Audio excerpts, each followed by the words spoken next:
Friends, welcome to my channel IGNOU BA English. आज हम लोग रॉबर्ट फ्रॉस्ट की पोयम अ बाउंडलेस मोमेंट को डिस्कस करेंगे। ये पोयम बहुत ही सुंदर पोयम है, तो चलिए इस पोयम को हम लोग डिस्कस करते हैं। This is the first stanza.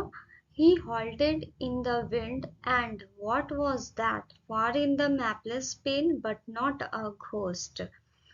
Halted means होता है रोकना, मैपलेस मतलब छायादार पेड़। मतलब ये पेड़ जो होता है वो northern area of the world में पाया जाता है। और इस पेड़ के जो पत्ते होते हैं वो 5 पॉइंट्स होते हैं, और इसमें से एक स्वीट लिक्विड मीठा मीठा जो होता है उसका रस निकलता है इस पत्ते से। तो इस पोयम में रॉबर्ट फ्रॉस्ट ने डिपिक्ट किया है लॉ ऑफ अटैचमेंट को, कि किस तरह से हम लोग किसी भी चीज के प्रति तुरंत अटैच्ड हो जाते हैं, फिर तुरंत डी अटैच्ड हो जाते हैं। इस पोयम में जो है लॉ ऑफ अटैचमेंट को दिखाया गया है रॉबर्ट फ्रॉस्ट ने। और यहाँ पर जो है पोएट कहना चाह रहे हैं कि how people distracted by seeing any beautiful things it captivates our attention. चाहे वो चीज सही है या गलत है हमारे लिए, हम बस सुंदरता को देखकर उसमें खो जाते हैं, हम मग्न हो जाते हैं। Then we start realizing of distraction and come back to the reality soon. और उसके बाद जब हमें एहसास होता है कि नहीं ये चीजें गलत है, तो हम तुरंत उससे डी अटैच्ड हो जाते हैं।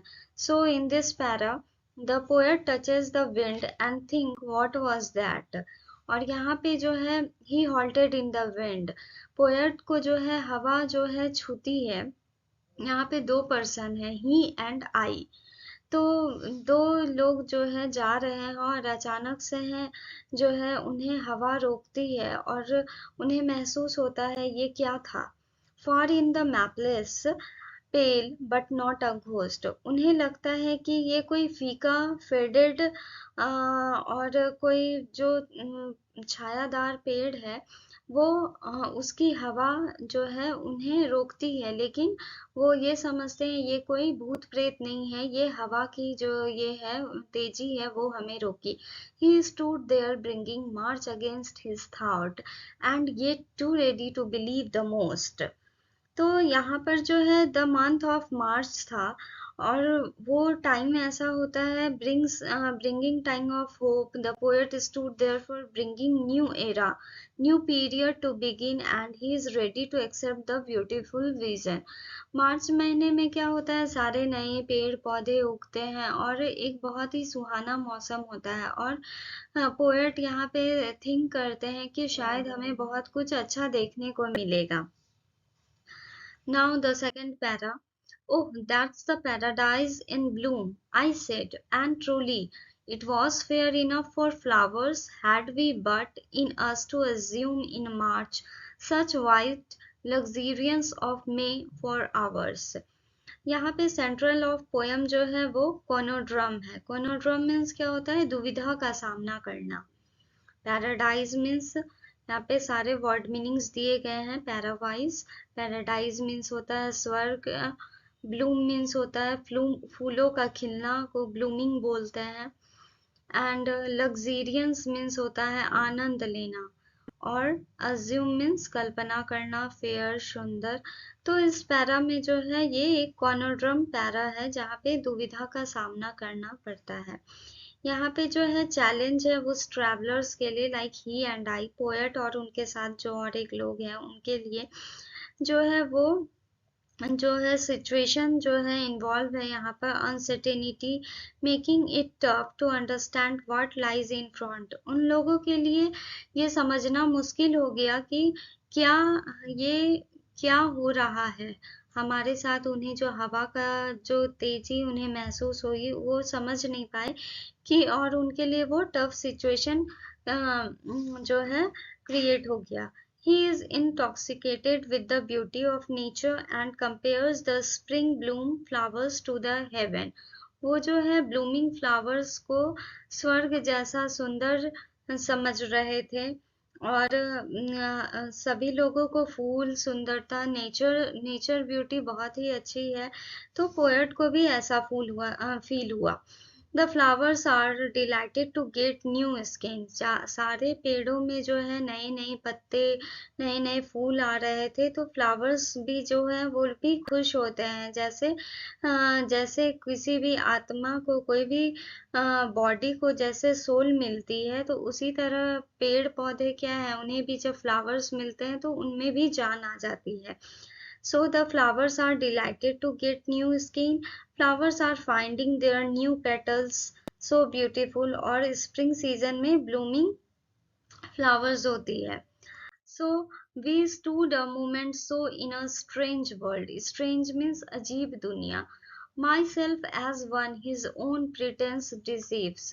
और लोग जो है दिखावा करते हैं, pretense मतलब दिखावा करना। A young beech clinging to its last year leaves. Clinging means to hold on tightly to somebody. हम किसी को कस कर जो पकड़ते हैं, तो यहाँ पर जो है पोएट यह कहना चाह रहे हैं कि हम लोग जो ह्यूमन बींग्स है, वो हम लोग जो है अपना मोमेंट्री मूड्स ऑफ लाइफ को खुद ही क्रिएट करते हैं। हम जैसा जीना चाहते हैं वैसे ही जीते हैं, हम किसी के भी अधीन में नहीं जीना पसंद करते। अगर हमें कोई सजेशन अच्छी लगती है तो हम उसे अपने साथ रखते हैं, और अगर नहीं लगती है तो हम उन्हें डायरेक्टली बोल देते हैं कि no we don't like this. Okay, so यहाँ पर पोएट यही कहना चाह रहे हैं कि हम लोग जो है एक्सेप्ट जो करते हैं किसी भी चीज को, वो एक लॉ ऑफ नेचर हो गया है। So the poet is trying to say that हम इस भागती दौड़ती दुनिया में जो है, आदमी जो है रॉबर्ट की तरह भाग रहा है, और वो जो है इस दुनिया में अपना कुछ करना चाहता है, अपना नाम करना चाहता है। और वो लेकिन यहाँ इसी दुनिया में, इसी स्ट्रेंज वर्ल्ड में कुछ ऐसे भी लोग हैं जो बिल्कुल भी दिखावा नहीं करना चाहते हैं। They don't want to pretense deceives, और वो अपनी जिंदगी, सीधी सादी जिंदगी जीना ही पसंद करते हैं, और वो अपनी छोटी छोटी खुशियों में, लिटिल हैप्पीनेस में वो जो है बहुत बड़े आनंद को पा लेते हैं। और पीपल जो है वो small people who are attach to their small happiness and little small pleasure and little happiness, and they are very happy with their beautiful and boundless moments together। वो अपनी फैमिली के साथ बाउंडलेस मोमेंट को feel करते हैं, अपनी life को enjoy करते हैं। तो यहाँ पे पोएट ने यही कहा गया है कि जो है लॉ ऑफ अटैचमेंट जो होता है, वो हमें सोच समझ के करना चाहिए कि हमें कौन सी चीजें सही है, क्या गलत है, ये हमें रियलाइज होना चाहिए। सो इस पोयम में मैंने समरी दी है जो आप लोगों के एग्जाम के लिए बहुत ही हेल्पफुल है, तो इसे मैं एक बार रीड कर देती हूँ। आप इसे कॉपी भी कर सकते हैं। In this poem Robert Frost depicts the law of attachment. Here poet want to say how people distracted by seeing any beautiful sights. It captivates our attention, and suddenly we start realizing of distraction and come back to reality soon. The poet touches the wind and think, what was that? But then he find out wind is carrying decayed, pale and maple leaves. They are dead, but they are not a ghost.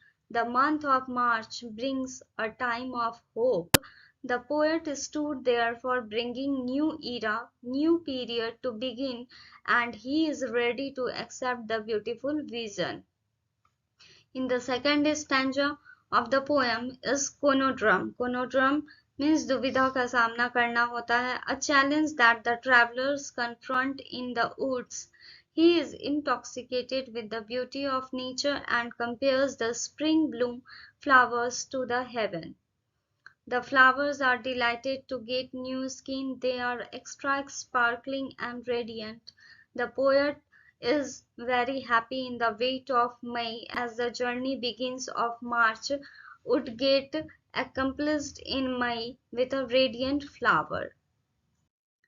In the last third stanza, all human beings live their own life, living in our own momentary moods where we accept changes readily or we don't want to accept, we deny it.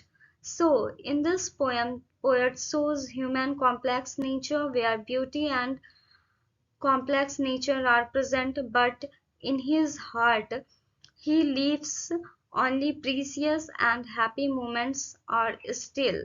This poem shows in this fast moving world, all human beings want big success in life, but there are some human beings who are attached to their small pleasure and happiness and is trying to hold all boundless moment together. The poet wants to declare this all moments, boundless moment together. So I hope you all like this video. So please like, share and subscribe my channel. Thank you very much.